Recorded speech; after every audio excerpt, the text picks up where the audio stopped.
একটা সংসারে ভালো থাকার জন্য টাকা জমানোটা অনেক বেশি দরকার। নিজের ছোট ছোট শখ আহ্লাদগুলোকে পূরণ করার জন্য হলেও টাকা জমানোটা অনেক বেশি দরকার। মন খারাপ হলে কোথাও ট্যুর দেওয়ার জন্য হলেও টাকা জমানোটা অনেক বেশি দরকার।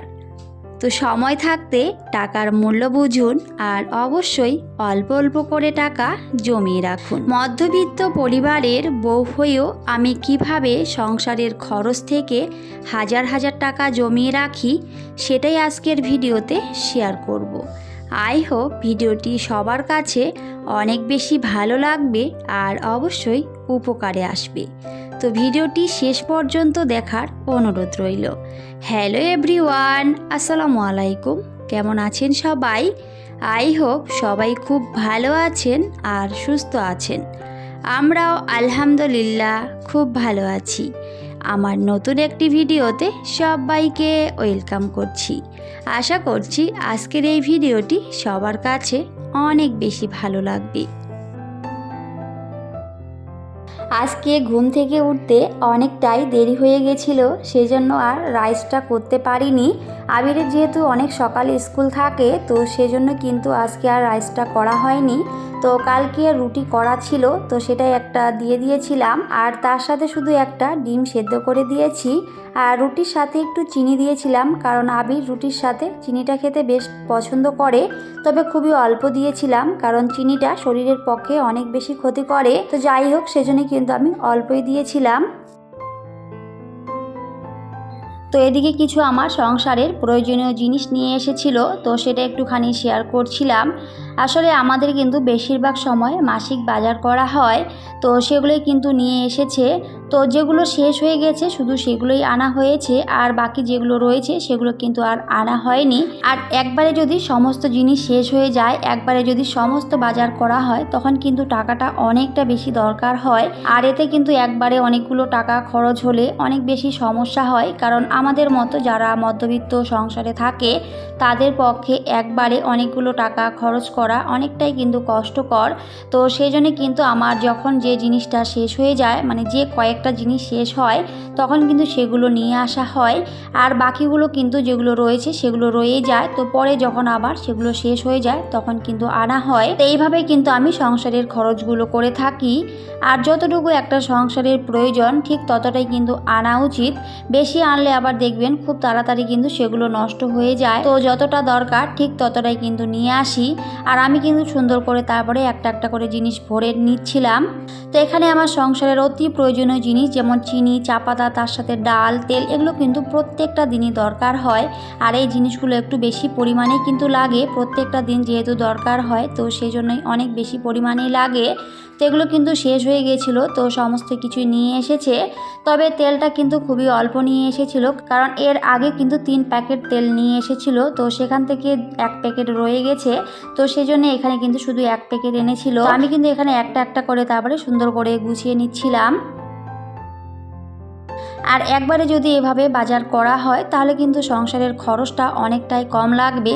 দেখবেন যদি আমরা অল্প অল্প করে জিনিস কিনি সেখানে কিন্তু টাকাটা অনেকটাই বেশি লেগে যায়। আর আমি এমনিতেও সবসময় হোলসেলার দোকান থেকে কিন্তু জিনিসগুলো কিনে থাকি, আর এতে কিন্তু আমার খরচটাও অনেক বেশি কম লাগে। আমরা যেহেতু বাজারে থাকি, তো এই যে গেটের সামনে কিন্তু আমাদের অনেক দোকান, তো তাও কিন্তু আমরা সেই দোকান থেকে কখনোই কিনি না। তো যে হোলসেলার দোকান রয়েছে একটু দূরেই কিন্তু যেতে হয়, তো সেখান থেকেই কিন্তু আমরা সব সময় বাজারগুলো করে থাকি। এমনি মুদিখানা দোকানে কিনতে গেলে সেখানে কিন্তু দামটা অনেকটাই বেশি লেগে যায়, আর হোলসেলার দোকান থেকে কিনলে সেখানে দামটা অনেকটাই কম লাগে। তো সেই জন্যই আমরা চেষ্টা করি একটু হলো যাতে সংসারের খরচটা কমানো যায়। আর এই যে এভাবে সংসারের খরচ কমালেও কিন্তু অনেক টাকা আমরা জমাতে পারবো, কারণ দেখবেন এখন যে পরিমাণে জিনিসপত্রের দাম, সেখান থেকে যদি আমরা 100 টাকা করেও জমিয়ে রাখতে পারি তাহলে কিন্তু সেখানে বছরে হাজার হাজার টাকা আমরা জমাতে পারবো। তো আমি কিন্তু এভাবেই সংসারের খরচ থেকে হাজার হাজার টাকা জমিয়ে রাখি। আর আমাদের এখানে সপ্তাহে 2 দিন হাট বসে, তো আমি কিন্তু সেই দিনগুলোতেই বিশেষ করে বাজারগুলো করার চেষ্টা করি। তো সবজি বাজার রয়েছে সেগুলো কিন্তু আমি সেই হাটের দিন করে সবজি বাজার করি, আর হাটের দিন করে জিনিসগুলো কিনলে আমার অনেক টাকা সেভ হয়। তো আমি কিন্তু এভাবেই সংসারের খরচ থেকে সব সময় অল্প অল্প করে টাকা বাঁচিয়ে রাখি, আর সেগুলো আমার ভবিষ্যতের জন্য অনেক বেশি উপকার হয়। আমি এভাবেই কিন্তু বুদ্ধি করে চলি। আসলে একটা সংসারে বুদ্ধি করে চলাটা অনেক বেশি দরকার। কিভাবে সংসারে চললে আয় উন্নতি বাড়ানো যায় বা টাকা সেভ করে রাখা যায়, সেই বিষয়গুলো কিন্তু আমাদেরকেই ভাবতে হবে। আমরা যদি গৃহিণীরা এভাবে হিসেব আর বুদ্ধি করে না চলি, তাহলে কিন্তু একটা সংসারে কখনোই আমরা আয় উন্নতি আনতে পারবো না। আমাদের উপরেই কিন্তু সংসারের অনেক দায়িত্ব থাকে। তো অবশ্যই আমাদের এভাবেই হিসেব আর বুদ্ধি করেই একটা সংসারে চলা উচিত। তো যাই হোক, আমি কিন্তু একটা একটা করে সমস্ত কিছুই ভরে নিচ্ছিলাম। তো আমি যখন সমস্ত কিছুই ভরে নিচ্ছিলাম, তো তখন ওখানে কিন্তু কিছু শুকনো লঙ্কা নিয়ে এসেছিল। তো শুকনো লঙ্কাগুলো যখনই ভরতে গেলাম, তো দেখলাম ওগুলোর কিন্তু বোটা ছাড়িয়ে রাখতে হবে। তো তারপরে কিন্তু সেগুলো আমি রেখে দিয়েছি, আর বাকি সমস্ত কিছুই কিন্তু আমি একটা একটা করে ভরে নিচ্ছি। তো আমি কিন্তু কয়েকদিন আগে 2টো তেলের জার অর্ডার করেছিলাম অনলাইন থেকে। তো মাশাআল্লাহ তেলের জারগুলো অনেক বেশি সুন্দর এসেছিল, আমার কাছে তো অনেক বেশি ভালো লেগেছে। তো সেটাতেই কিন্তু আমি তারপরে তেলটা সুন্দর করে ঢেলে রেখে দিলাম। আর রান্নার সময় যখন এই তেলের জার থেকে তেল ঢালা হয়, তখন কিন্তু খুব একটা বেশি তেল পড়ে না, খুবই অল্প তেল কিন্তু পড়ে কড়াইয়ের মধ্যে। আর এক্ষেত্রেও কিন্তু সংসারের খরচটা অনেকটাই বেঁচে যায়, কারণ এই তেলের জারটা অনেক বেশি সুন্দর, এখানে তেলটা কিন্তু খুব একটা বেশি পড়ে না। আর এমনি বোতলগুলো থেকে যখন আমি তেল ঢালতে গিয়েছিলাম, তখন কিন্তু সেখানে অনেকটাই তেল পড়ে যায় রান্নার সময়ে। আর এটাতে কিন্তু খুবই অল্প তেল পড়ে, খুব একটা বেশি কিন্তু পড়ে না। তো আমার কাছে তো অনেক বেশি ভালো লেগেছে। তো আপনারাও চাইলে অবশ্যই কিনতে পারেন। আমি কিন্তু এটা মিশো থেকে অর্ডার করেছিলাম, খুব একটা কিন্তু দাম নেই, খুবই সামান্য দাম দিয়ে কিন্তু কিনেছি। আর দেখতেও অনেক বেশি সুন্দর, আমার তো বেশ ভালো লেগেছে। তো আপনারাও চাইলে কিনতে পারেন। তো আমি কিন্তু এখানে 2টা অয়েল জার কিনেছিলাম। তো একটাতে সাদা তেল রেখেছি, আর একটাতে এই যে সর্ষের তেল রেখেছি। আমি আমার সংসারে এভাবেই একটা একটা করে জিনিস কিনছি, অল্প অল্প করে টাকা জমিয়ে জমিয়ে। তো আর সেগুলো অবশ্যই ভিডিওতে দেখিয়েও থাকি। আর আমার যারা রেগুলার ভিউয়ার্স রয়েছে, তো আপনারা হয়তো সবাই জানেন, এভাবেই কিন্তু আমি আমার সংসারের অনেক জিনিস কিনেছি, আর সেগুলো অবশ্যই ভিডিওতে দেখিয়ে থাকি। আর আপনারা সবাই অনেক সুন্দর সুন্দর করে কমেন্টও করেন। তো সবাইকে অনেক অনেক থ্যাংক ইউ, অনেক অনেক ভালোবাসা। এভাবে সুন্দর সুন্দর করে কমেন্ট করবেন আর আমাকে উৎসাহিত করবেন নতুন নতুন কন্টেন্ট তৈরি করতে। আপনাদের সুন্দর সুন্দর কমেন্ট পড়তে আমার অনেক বেশি ভালো লাগে। আমি সবার কমেন্ট পড়ি, তবে হয়তো সবার কমেন্টে রিপ্লাই দিতে পারি না। তবে নতুন যারা বন্ধু রয়েছে তাদের অবশ্যই আমি কমেন্টে রিপ্লাই দেওয়ার চেষ্টা করি। তো যাই হোক, তারপরে কিন্তু এখানে আমাদের মাছ নিয়ে এসেছিল। তো এখানে কিন্তু আজকে ইলিশ মাছ নিয়ে এসেছে। তো ছোট যে ইলিশ মাছটা রয়েছে, তো সেগুলো কিন্তু এনেছে, কারণ বড় ইলিশ মাছটা অনেকটাই দাম, তো সেজন্য কিন্তু ছোটটাই এনেছে। আর যেহেতু আমার সংসারে খুবই অল্প মানুষ, তো খুবই অল্প আনলে কিন্তু আমাদের হয়ে যায়, খুব একটা বেশি লাগে না। আর মাছ মাংসটা কিন্তু আমাদের প্রতিদিনেরটা প্রতিদিনই কেনা হয়, মানে যেদিন খাওয়া হয় সেদিনই কিন্তু কেনা হয়। একবারে অনেকগুলো কিন্তু কখনোই আমরা নিয়ে আসি না, কারণ একবারে অনেকগুলো নিয়ে আসলে আবার নষ্ট হয়ে যায়। আর যেহেতু অল্প মানুষ, তো সেজন্য অল্প আনলে কিন্তু হয়ে যায়। তো যাই হোক, তারপরে কিন্তু আমি এখানে মশলাটাকে সুন্দর করে রেডি করে নিচ্ছিলাম। তো এর আগের ভিডিওতে আমাকে আমার প্রিয় আপুমণিরা সবাই অনেক সুন্দর সুন্দর করে কমেন্ট করেছিল, আমি যখন পেঁয়াজ কেটেছিলাম, তো আমি কি করে এভাবে পেঁয়াজ কাটি এত সুন্দর করে বা এত তাড়াতাড়ি অনেকগুলো পেঁয়াজ কিন্তু আমি কাটতে পারি। তো অনেকে কিন্তু অবাক হয়ে গেছিলো, অনেক সুন্দর সুন্দর করে কমেন্টও করছিল যে এটা আবার কীরকম পেঁয়াজ কাটা, এত তাড়াতাড়ি এতগুলো পেঁয়াজ কাটা হয়ে গেল। তো সত্যি আপনাদের কমেন্টগুলো পড়ে আমার অনেক বেশি হাসি পেয়েছিল, আবার অনেক বেশি ভালো লাগছিল। আসলে আমি কিন্তু এইভাবে ছুরি দিয়ে পেঁয়াজ কাটতে অনেক বেশি পছন্দ করি। শুধু পেঁয়াজ না, যে কোনো জিনিসই কিন্তু আমি ছুরি দিয়েই কাটতে বেশি ভালোবাসি, কারণ বটি দিয়ে কিন্তু আমি একেবারেই কিছুই কাটতে পারি না। তো হয়তো আমার রেগুলার ভিউয়ার্স যারা রয়েছে সবাই জানে। তো আমি কিন্তু একটা বটি কিনেছিলাম, তো সেটা শুধু মাংস কাটার জন্যই কিন্তু কিনেছি। তো জানি না অন্য কিছু কাটতে পারবো কি না, তবে আমার ছুরি দিয়েই কিন্তু কাটতে অনেক বেশি ভালো লাগে, যেহেতু ছোটোবেলার অভ্যাস। আর আসলে ছোটোবেলার অভ্যাসগুলো কিন্তু আমরা কখনোই ভুলতে পারি না, তো সেজন্যই কিন্তু সেটা দিয়েই আমার কাটতে অনেক বেশি ভালো লাগে। তো সবার মিষ্টি মিষ্টি কমেন্টগুলো পড়ে আমার অনেক বেশি ভালো লেগেছিল, অনেকটা হেসেছিলাম। তো সবাইকে অনেক অনেক ভালোবাসা, অনেক অনেক ধন্যবাদ। তো যাই হোক, তারপরে কিন্তু আমি ওইদিকে মাছটা সুন্দর করে রান্না করে নিচ্ছিলাম। তো আগে মশলাটাকে ভালো করে কিন্তু কষিয়ে নিয়েছিলাম। আর ইলিশ মাছটা কিন্তু আমি কাঁচা রান্না করি। এমনি যত মাছ রয়েছে, মানে যত ধরনের মাছ রয়েছে, আমি সমস্ত কিছু কিন্তু মাছ ভেজে তারপরে রান্না করি। শুধুমাত্র এই ইলিশ মাছটাই কিন্তু আমি কাঁচা রান্না করি, কারণ এটা কিন্তু কাঁচা রান্না করলে অনেক বেশি টেস্টি লাগে খেতে। তো সেজন্যই সেভাবে রান্না করি। আর বাকি যত ধরনের মাছ পৃথিবীতে রয়েছে সমস্ত কিছু কিন্তু আমি ভেজে তারপরে রান্না করি।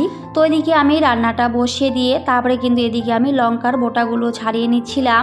একটার পাশাপাশি আরেকটা কাজ না করলে কিন্তু সংসারের কাজগুলো আমার থেকেই যায়। আর যেহেতু সংসারের সমস্ত দায়িত্ব আমার একা হাতে, তো সেজন্য কিন্তু এভাবে আমি বুদ্ধি করে সংসারের কাজগুলো করি। একটার পাশাপাশি আরেকটা কাজ করলে কাজগুলো কিন্তু খুব তাড়াতাড়ি হয়েও যায়, খুব একটা বেশি সময় লাগে না। আর যেহেতু আমার অনেক ছোট বেবি, তো তাকেও কিন্তু আমাকে অনেক সময় দিতে হয়। তো সময়ের কাজগুলো সময়ে করে নিতে আমি বেশি পছন্দ করি, যাতে পরবর্তীতে আমার কোনো কষ্ট না হয়। আর যদি আমি একটা কাজ রেখে দিই তাহলে কিন্তু সেই কাজটা সেভাবেই পড়ে থাকে, তো হয়তো পরবর্তীতে আর সেই কাজটা করাই হয় না, তো অনেকটা সময় লেগে যায় করতে। তো চেষ্টা করি যাতে সময়ের কাজটা আমি সময়ে করে নিতে পারি। আর যে কোনো কাজ ফেলে রাখলে সেটা কিন্তু আবার বাড়তি থেকেই যায়, তো সেজন্য অবশ্যই আমার মতে সময়ের কাজটা সময়ে করে নেওয়া উচিত। তো আমি কিন্তু প্রথমে কিছুটা ইলিশ মাছ ভেজে রেখেছিলাম। মাছ বলতে শুধু মাছের মাথা, লেজ, তো এগুলো কিন্তু আমি ভেজে রেখে দিয়েছিলাম। তো পরের দিন কিন্তু ওগুলো আমি কচুরমুখী দিয়ে বানাবো। সত্যি অনেক বেশি টেস্টি হয় কচুরমুখী দিয়ে এইভাবে ইলিশ মাছের মাথা রান্না করলে। তো সেজন্য কিন্তু আমি মাছের মাথা, লেজ, তো ওগুলো কিন্তু আমি ভেজে রেখে দিয়েছিলাম। আর বাকিটা কিন্তু আমি রান্না করে নিচ্ছিলাম। তো আমার খুবই সিম্পল রান্না বাড়া, তো সেগুলো একটুখানি শেয়ার করি। তো খুব একটা বেশি যে আমি রান্না বাড়া করি সেরকম একেবারেই না, আমি কিন্তু খুবই অল্প রান্না করি। একটা বা দুটো রান্না করলে আমার হয়ে যায়, এর বেশি রান্না আমি একেবারেই করি না। যদি আমি বেশি রান্না করতে যাই তো আমার হাজবেন্ড খাবেই না, তো সেই জন্য একটা বা দুটো রান্না করলে হয়ে যায়। তো আমি যদি এখানে অন্য রান্না করিও তাও কিন্তু ও খাবে না, তো এটা দিয়ে শুধু ও খেয়ে নেবে। তো আমি একা মানুষের জন্য আর কিছু রান্না করি না, তো সেজন্যই কিন্তু এই যে খুবই সামান্য রান্না দিয়ে আমাদের হয়ে যায়। আর বেশি রান্না করতে গেলেও কিন্তু অনেক বেশি মশলার প্রয়োজন হয়, আর তাছাড়া গ্যাস খরচটাও কিন্তু অনেক বেশি লেগে যায়। আর যেহেতু আমার কোনো উনান নেই, তো সমস্ত কিছু কিন্তু আমাকে গ্যাসেই করতে হয়। তো গ্যাস খরচটা যাতে একটু হলেও কমে, তো সেজন্য কিন্তু আমি খুব একটা রান্না বাড়ার ঝামেলা রাখি না। তো এইভাবে কিন্তু আমি সব সময় চলার চেষ্টা করি। আসলে একটা সংসারে কিভাবে আয় উন্নতি আসে সেটা যদি আমরা গৃহিণীরা না বুঝি তাহলে কিন্তু কখনোই সংসারের আয় উন্নতি আসবে না। তো সমস্ত দিক হিসেব করে কিন্তু আমাদের চলা উচিত। আর আমি সেভাবে চলি বলে হয়তো অনেক বেশি ভালো আছি, বা সংসারের মানুষগুলোকেও ভালো রাখতে পেরেছি। তো সবাই আমাদের জন্য অনেক অনেক দোয়া করবেন যেন অনেক বেশি ভালো থাকতে পারি। আমার ছোট্ট মেয়েটার জন্য সবাই দোয়া করবেন। আমিও কিন্তু অলওয়েজ সবার জন্য দোয়া করি, সবাই যেন অনেক ভালো থাকে, সুস্থ থাকে, সবাই সবার লক্ষ্যে পৌঁছাতে পারে, সবার চাওয়া পাওয়াগুলো যেন পূরণ হয়। তো সবার জন্য অনেক অনেক দোয়া করি। তো ওদিকে আমি লঙ্কাগুলো সুন্দর করে তারপরে রেডি করে রেখে দিয়েছিলাম, আর তার সাথে কিছু তেজপাতাও শেষ হয়ে গেছিলো, তো তেজপাতাটাও এনেছে, তো সেটাও তারপরে আমি সুন্দর করে জায়গা মতো গুছিয়ে রেখে দিয়েছি। তো খাওয়ার পরে ভাবলাম যে একটু আম খাবো, তো সেজন্য কিন্তু আমি দুটো আম সুন্দর করে তারপরে কেটে নিয়েছিলাম। আর আম খেতে তো আমি অনেক বেশি পছন্দ করি, আমার আপুমণিরা তো সবাই জানে। তো সেজন্য কিন্তু আমি এখানে দুইটা আম কেটে নিয়েছিলাম। তো আবির আর আমি খেয়ে নেব। আবিরের বাবা কিন্তু এখন বাড়িতে নেই, ও কিন্তু ডিউটিতে আছে। তো ওর কিন্তু কখন বাড়ি আসে তার কোনো ঠিক ঠিকানা নেই, মানে কখন বের হয় আর কখন আসে, তো সেগুলো কিন্তু একেবারেই বলা যায় না। তো সবটাই সময়ের উপর নির্ভর করে। তো যাই হোক, অনেক কথা বলেছি, কথার মধ্যে কোনো ভুল ত্রুটি হলে সবাই অবশ্যই ক্ষমা সুন্দর দৃষ্টিতে দেখবেন। আর আজকে যদি নতুন কোনো বন্ধু আমার চ্যানেলে ভিজিট করে থাকেন, চাইলে আমার চ্যানেলটিকে সাবস্ক্রাইব করে রাখতে পারেন। তো সবাইকে টাটা, আল্লাহ হাফেজ, দেখা হবে পরের অন্য কোনো একটি ভিডিওতে।